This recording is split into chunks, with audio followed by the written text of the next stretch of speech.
Hello everyone and welcome back. My name's dustinkreis and today we're going to do a game discussion video and we're going to talk about this game right here, Etrian Odyssey Untold, the Millennium Girl, for the Nintendo 3DS, brought to us by Atlas, of course.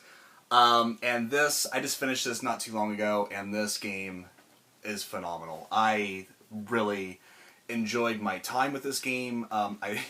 It's kind of one of those things where you're like, yeah, I laughed, I cried, I shit my pants. But I really had a great time with it. It was, enjoyable throughout. I did get into some frustrations with it, and we'll talk about that as we move into the gameplay. But, yeah, by adding a storyline mode to this game, it made Etrian Odyssey... I loved Etrian Odyssey 4. That's the only other Etrian Odyssey I played. I haven't played the original DS ones yet, but I probably will get to them eventually. But by adding a storyline mode and characterization and actually just characters that you care about, it really drew me more into these games. And I wanted to see what was going to happen next. Even though the story is not mind-blowing, I really wanted to continue with this and just see where it went to. And when it finally got to the point that it was going to, yeah, I was like, wow, that is really kind of cool. I don't know if the original game did all that. I'm assuming it did, because they can't change it up too much. But I really think that if you have a 3DS, you need to pick up Etrian Odyssey Untold. And then pick up 4. Because this is a remake of the first game. And you're assigned a party with characters that are kind of set in their skills. You can change them if you want to, but there's really no reason to. I know some Etrian aficionados were like, "Oh my god, you have to make your own characters and multi-class them and do all this stuff." And it's just like, you don't have to if you don't want to. It's there if you want it, but if you don't want to, like me, I personally care less. I just want to experience the game. Then yeah, it's a really kind of a great place to start. Etrian Odyssey 4, you still have to make your own party and kind of worry about party balance, and I got to the end of Etrian Odyssey 4, and I'm still playing on that on normal. I need to just bump it down the casual and just beat the final boss, because I got to the final boss and I didn't have the right team or something, and it feels like I can't really do anything to that final boss. So I need to bump the difficulty down and just beat the game. But this game, I made it to the final boss. I did bump the difficulty down because I got to the 5th stratum, and I was just getting frustrated with the slow progression that I was making, because it seemed like every couple battles my main character was getting killed right before the end of the battle. So he just kept missing out on all this experience, and then he was 2 levels behind. And the 5th stratum, once you get to where the elevators are, it's a bit of a slog because you can't floor jump anymore. So, I was getting kind of frustrated with the slow progression, so I dropped it down to what's called picnic mode. And it really is a picnic. It really, the difficulty just, it just falls out through the bottom. And, beating the game that way, I did kind of feel a little bit of diminishing returns. It was just it was good to see the ending, and I liked it. But at the same time, the challenge is completely not there. But, if you play it on the casual mode, I think I was level 64 by the time I beat the game. I think on the easy mode, you can beat the game a lot sooner than that level. But I did a lot of the side quests and all that kind of stuff, so I was pretty leveled up and pretty beefy. But still, if you're going into this for the challenge, then definitely don't lower the difficulty level. If you're going into it just to experience, a first-person dungeon crawler, maybe it's your first-person dungeon crawler, and you just want to experience the new story mode and that kind of stuff, yeah, picnic mode, fine. Go through it, breeze through. It's still challenging in some respects, but it's not as challenging as normal mode. But, I'm sure someone's going to write a comment down there, "Oh, you wimp, you couldn't even take, the game." Well, you know what? I wanted to play it the way I wanted to play it. And by the time I got to the 5th stratum, I had had enough of the sort of the challenge. And I just wanted to experience the storyline and see how it ended. And so that's why I did that. And, while the battles weren't as satisfying, it was still nice to knock out the game and see the end credits. So, But anyway, yeah, this is pretty much your standard Etrian Odyssey game. There is some new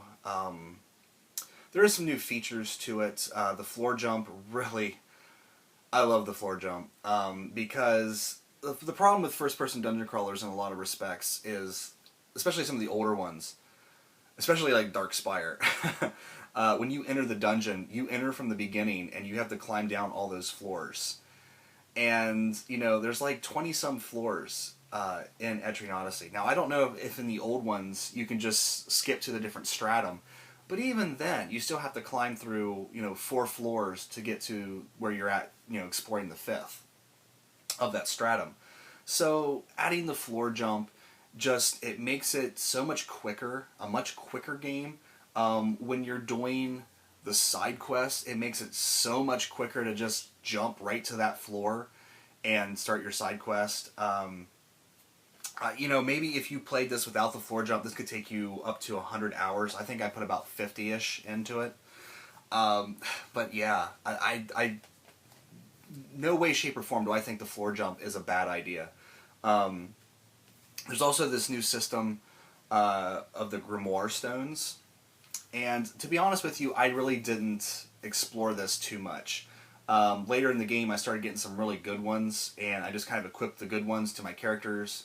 But you can fuse them, and I never really looked online how to, you know, properly fuse them. So I just said, fuck it, I don't care. And when it gets into that kind of fusion stuff where you make your own items, it's usually hit or miss with me. If I feel like I don't need to do it, then usually I won't do it.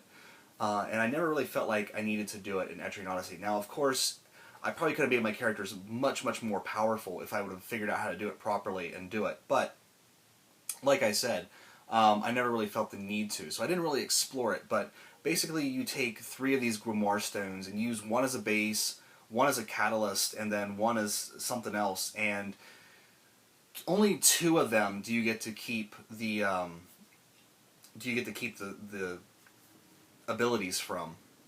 But you can swap the abilities around these stones and make some really powerful things. Like on my main character, the gunslinger in this game, Ricky, she has an ability to do, you know, occasionally she'll do a double attack. Well, I had a Grimoire Stone that was a level 9 double strike, and I put it on my main character because usually I have my main character attack after he gets his buffs up and things like that. And, yeah, I mean, it really helped me out in the battles. So if I would have messed with it a little bit more, I probably would have had some really powerful characters. But, you know, those fusion things, those item creation things, they're hit or miss with me. And if I just don't feel like I understand it the first couple tries, I usually just say, screw it. Unless I get to later in the game where it's like, oh, you have to do this in order to get certain equipment. But, what else? Other than that, it's the traditional, you know, marching through a dungeon, fighting monsters. You know, the foes are there. Foes are really powerful monsters that you can actually see on the map, and more often than not, you're trying to avoid them and figure out their patterns to avoid them until you get stronger and you can actually fight them. There's a lot of sort of legendary monsters on the screen. The one I can think of is the Wyvern. I still haven't beat that. I actually completely forgot about the Wyvern, and I should probably go back and try to beat that. But yeah, you just kind of make it through floor after floor of this dungeon, and as you saying that, you know, you're probably like, oh my god, that doesn't sound like very much fun at all. But it gets really addictive with Etrian Odyssey because you have to draw your own maps. And whenever I tell like my friends to play this game and you have to draw your own maps, they're like, oh my god, that sounds so complicated. But it really isn't. And once you get the handle on it, you'll be drawing maps like a fiend. That gets super addictive, trying to fill in. Because I remember, you know, playing like Unchained Blades, and you really want to fill in that auto map.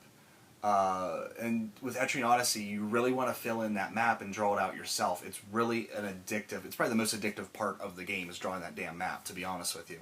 But I love these first-person dungeon crawlers because in a lot of ways it reminds me of sort of playing Dragon Warrior back in the day, interestingly enough, because the battles are from the first-person perspective, and I think I talked about it in Unchained Blades, because Unchained Blades, you know, you have your main battle screen, and then you can also have 2 additional battle screens that you have to cycle through with a directional pad.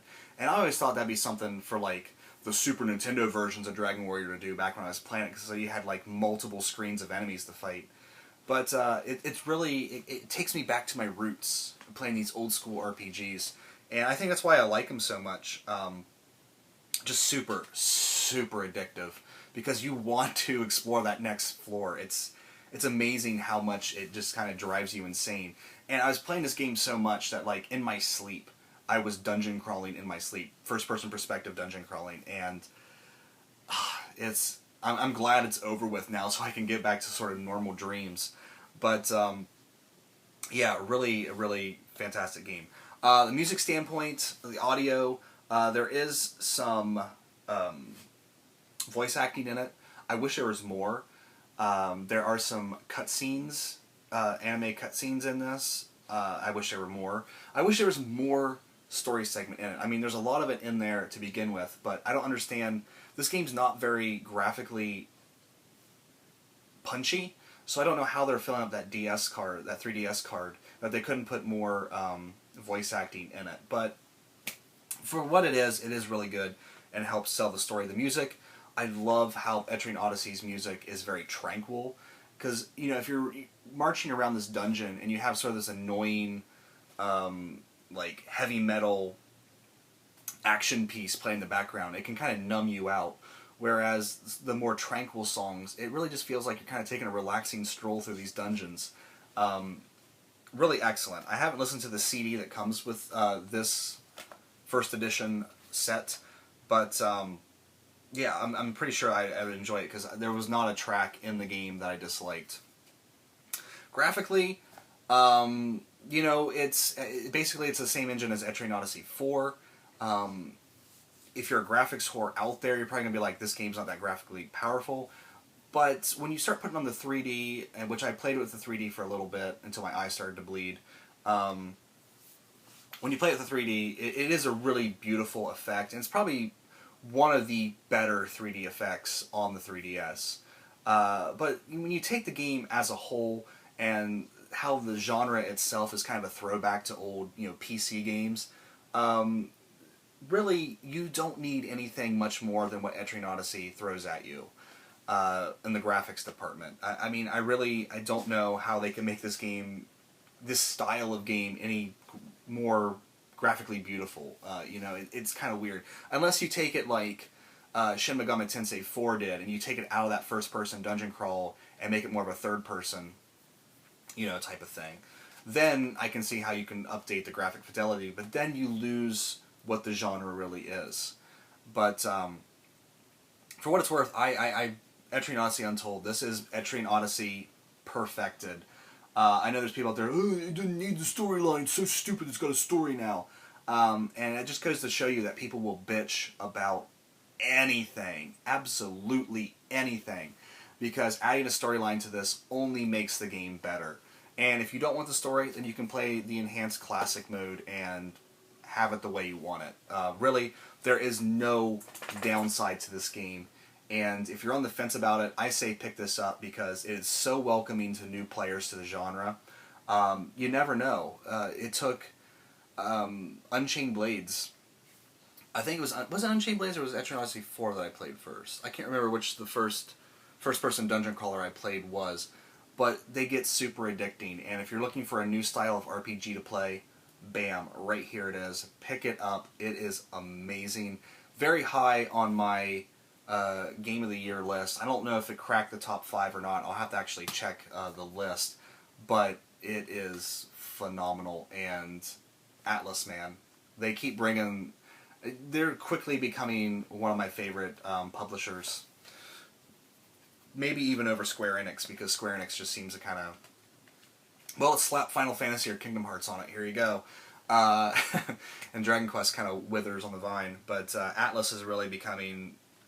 You know, a lot of people really love Atlas, and I'm kind of late to that party, but I'm really starting to love Atlas. So anyway, all I can tell you is, if you see this on the shelf at GameStop, and you're a fan of RPGs, Duncan's going nuts. If you're a fan of RPGs, definitely pick this up, because you will have a blast with it. And I'm going to go, he's wanting to play, so I'm going to go. That is it for this video. I want to thank you guys so much for watching. Take care. I'll see you next time.